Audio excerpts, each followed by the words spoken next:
ছোট লোকের মতো আমি পার্টিতে বসে খাবার খাবো? সুমনা, মেয়ে কি বললা? কেন কানে যায় নাই?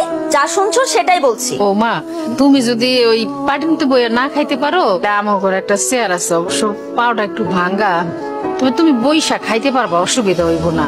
স্যার ডাইনা দেই। ভাঙা চেয়ারে বসে সুমনা খাবার খাবে? অসম্ভব। ছি ছি, এসব কি রান্না করছে? এর থেকে তো আমার বাসার কাজের বুয়ারা ভালো রান্না করে খায়। মাকে ভেবে অপমান না করলে হয় না? এটা কোনো রান্না হইলো? তুমি খাবারটা খাবা না ঠিক আছে, সেই জন্য তুমি আমাদের রিজিকটা নষ্ট করবা? এই একটা ছোট লোকদের সমস্যা, কিছু বললে তাদের অপমান হয়ে যায়। যত সব ফালতু নাকামি। মাথাটা ঠান্ডা করো, বুঝতে পারছি তুমি এগুলি খাইতে পারবা না। তুমি কও তুমি কি খাইবা, সাইফুল হোটেল থেকে আইনা দিই। ভাবি, মা তো ঠিকই বলছে, তুমি বড়লোক মানুষ, তোমার এইসব খাবার পছন্দ নাই হইতে পারে। তুমি কি খাবা বলো? ফ্রাইড রাইস আর চিকেন ফ্রাই। মা, সেটা তো মেলা দাম। আমি সারাদিনে যে ইনকাম করি তা দিয়ে তো এক প্লেট ফ্রাইড রাইসও হবে না। এই বাসি পচা গন্ধ খাবার তুমি কোথা থেকে এনেছো? ওই যে আমাকে 3 রাস্তার মোড়ে যে দোকানটা আছে না, সুন্দর করে ওই দোকান থেকে আনছি। আমার সামনে নিজে বানাই দিছে। আমি কি ফুটপাতের খাবার খামে? তোর কাছে বড় কোনো চাইনিজ রেস্টুরেন্ট চোখে পড়ে নাই? মানে তোকে বিয়ে করছি বলে কি তুই আমার লেভেলটা ফুটপাতে নামে আনছোস? বউ, তুমি তো জানো আমি একজন গরিব সবজির দোকানদার।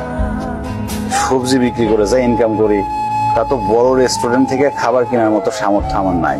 হারামজাদা, তাই বলে কি তুই আমাকে ফুটপাত থেকে খাবার এনে খাওয়াবি? ধর,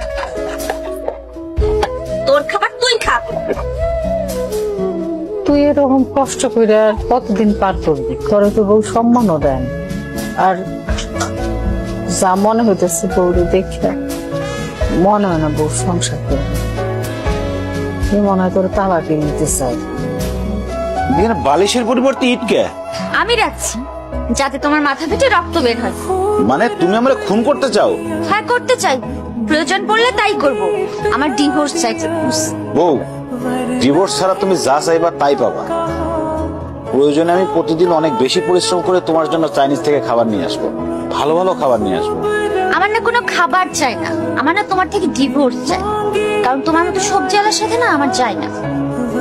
কি হলো, এরকম বজ্রপাত হয়ে যাওয়া মানুষের মতো চুপচাপ বসে আছো কেন? কি বলছি কানে যায় নাই? জি, গেছে।